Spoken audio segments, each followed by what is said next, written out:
పూర్తి వివరాలకు చదవండి రేపటి అక్షర శిల్పం దినపత్రికలో.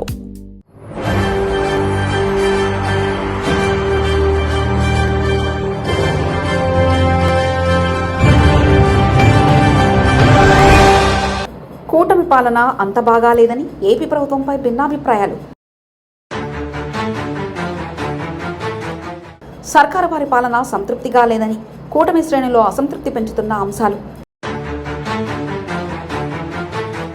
అదే కొనసాగితే ప్రజా సంతృప్త స్థాయి మరింత దిగజారి ప్రమాద గంటికలు మోగడం ఖాయంగా సర్వేలు. ఆంధ్ర రాష్ట్రంలో ఎన్నికలు జరిగి 2 ఏళ్లు దాటింది. ఎన్డీఏ కూటమి పార్టీలు రాష్ట్ర వ్యాప్తంగా విజయోత్సవ సభలు, సంబరాలను అట్టహాసంగా జరుపుకున్నాయి. ముఖ్యమంత్రి చంద్రబాబు, ఉప ముఖ్యమంత్రి పవన్ కళ్యాణ్ తదితర అగ్రనేతలంతా ఈ ఉత్సవాలు, సభలో పాల్గొని 2 ఏళ్ల కూటమి ప్రభుత్వ విజయాలు, అమలు చేస్తున్న ఎన్నికల హామీల గురించి భారీగా ప్రచారం చేసుకున్నాయి. అయితే వారంతా ప్రచారం చేసుకున్నట్లు రాష్ట్రంలో కూటమి ప్రభుత్వం బేసిక్గా పనిచేస్తుందా, ప్రజలందరూ ప్రభుత్వంపైన, ఎన్నికల హామీల అమలుపైన సంతృప్తితో ఉన్నారా అన్నది క్షేత్రస్థాయిలోకి వెళ్తే పరిశీలిస్తే కానీ తెలియదు. బయటకైతే పెద్ద అసంతృప్తి ఉన్నట్లు కనిపించలేదు. 2 ఏళ్లు అంటే ఏ ప్రభుత్వానికైనా తన పనితీరును నిరూపించుకోవడానికి గణనీయమైన అవకాశమే. దాదాపు సగం పాలనా అవకాశాలు పూర్తి చేసుకున్న ఈ 2 ఏళ్ల పాలన ప్రజల సంతృప్త స్థాయి ఎలా ఉందని తెలుసుకునేందుకు పలు సంస్థలు జరిపిన సర్వేలో కూటమి ప్రభుత్వంపై అంతర్లీనంగా అసంతృప్తి రాజుకున్నట్లు వెల్లడవుతుంది. ఎన్నికల్లో కూటమి పార్టీలు 90% పైగా విజయాలు అందుకున్నాయి. అంటే ప్రభుత్వం అద్భుతంగా పనిచేస్తుంటే ఇప్పటికీ అదే స్థాయిలో ప్రజా మద్దతు లభించాలి. కానీ 2 ఏళ్లలో ప్రభుత్వం పట్ల ప్రజా సంతృప్తి లేదా మద్దతు గణనీయంగా పడిపోయి 59%, 10లో 5.9 మార్కుల మేరకు ఉన్నట్లు ప్రముఖ సర్వే సంస్థ యూనికాన్ పొలిటికల్ స్ట్రాటజీ నిర్వహించిన అధ్యయనంలో వెల్లడైంది. ప్రభుత్వం అమలు చేస్తున్న సంక్షేమ, అభివృద్ధి కార్యక్రమాలు క్షేత్రస్థాయిలో బాగానే సాగుతున్నప్పటికీ ప్రజల్లో ప్రభుత్వ పనితీరుపై అసంతృప్తి గ్రాఫ్ మాత్రం పడిపోతుందనేది ఈ సర్వే వెల్లడించింది.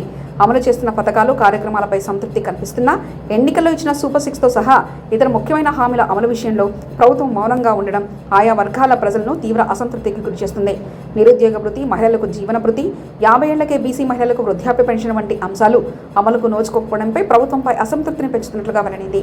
యూనికాన్తో పాటు పలు ఇతర సర్వే సంస్థల పరిశీలన ప్రకారం చంద్రబాబు నేతృత్వంలోని కూటమి ప్రభుత్వంలో పరిపాలనాపరమైన లోపాలు, ఆర్థిక విధానాల వైఫల్యాలు, రాజకీయ సమన్వయలేమి, రాజధాని అమరావతికి అతి ప్రాధాన్యత వంటి లోటుపాట్లు స్పష్టంగా కనిపిస్తున్నాయి. ఇదే సమయంలో పారిశ్రామికరణకు ప్రభుత్వం మంచి ప్రయత్నాలు చేస్తున్నప్పటికీ అవన్నీ సఫలమై వాటి ఫలాలు అందడానికి కొన్నేళ్లు పడుతుంది. గతంలో ఆర్టీజీఎస్ వంటి డిజిటల్ వ్యవస్థల ద్వారా కనిపించిన 50% ప్రజా సంతృప్తి కాగితాలకే పరిమితమైంది. డిజిటల్ కనెక్టివిటీ పెరిగి భౌతిక సంబంధాలు దెబ్బతినడం వల్లే ఈ పరిస్థితి తలెత్తిందని అంటున్నారు. కలెక్టరేట్లు, ఎస్పీ కార్యాలయాల్లో ప్రతి సోమవారం నిర్వహించే గ్రీవెన్స్ సెల్స్కు గత 8 ఏళ్లుగా దాదాపు ఒకే రకమైన ఫిర్యాదులు అందుతుండడం అధికార వ్యవస్థ వైఫల్యానికి అద్దం పడుతుంది. ఇక రాజకీయంగా మంత్రివర్గంలో సీనియర్లు, జూనియర్ల మధ్య సమన్వయ లోపాలు పస్ఫుటంగా కనిపిస్తాయంటున్నారు. రాష్ట్రంలో ప్రభుత్వం మారిన తర్వాత రాజకీయ నాయకత్వంలో యువ రక్తాన్ని ప్రోత్సహించాలనే ఉద్దేశంతో జూనియర్లకు మంత్రి పదవులు ఇచ్చారు. అయితే వారు ఇప్పటికీ జిల్లాలో పట్టు సాధించలేకపోతున్నారని అనేక సర్వేల్లో తేలుతుంది. ముఖ్యమంత్రి చేయించిన అంతర్గత సర్వేలోనూ ఇవే ఫలితాలు కనిపిస్తాయి. విజయనగరం జిల్లా చీపురుపల్లి నియోజకవర్గంలో డయేరియా వంటి తీవ్ర ప్రజా సమస్యలను పరిష్కరించే క్రమంలో డిప్యూటీ సీఎం పవన్ కళ్యాణ్ లాంటి అగ్రనేతలు అక్కడ వెళ్ళినా కూడా స్థానిక సీనియర్ నేత కళా వెంకట్రావు వంటి వారి అనుభవాన్ని వాడుకోలేకపోయారన్న విమర్శలున్నాయి. సీనియర్ల అనుభవంతో జూనియర్ల ఉత్సాహాన్ని అనుసంధానించడంలో ప్రభుత్వం విఫలమైందని అభిప్రాయం ప్రజల్లో నెలకొంది. రాయలసీమకు చెందిన మండిపల్లి రాంప్రసాద్ రెడ్డి, సవిత వంటి జూనియర్ మంత్రులు తమ జిల్లాలో రాజకీయాలను ప్రభావితం చేయలేకపోతున్నారు. ఫలితంగా రాయలసీమలో సామాజిక సమతుల్యత, రాజకీయ సమగ్రత లోపించిందని పలు విశ్లేషణలో తేలింది. అటు నెల్లూరు జిల్లాలో తమిళనాడు బోట్ల వివాదం, మత్స్యకారుల ఆందోళనలు, కార్పొరేట్ పాలిటిక్స్ కారణంగా అంతర్గతంగా తీవ్ర నష్టం జరుగుతుంది. మంత్రి ఆనం రామనారాయణ రెడ్డి వంటి సీనియర్లను ఇలాంటి సమస్యల పరిష్కారానికి వాడుకోవడంలో ప్రభుత్వం వెనుకబడిపోయింది.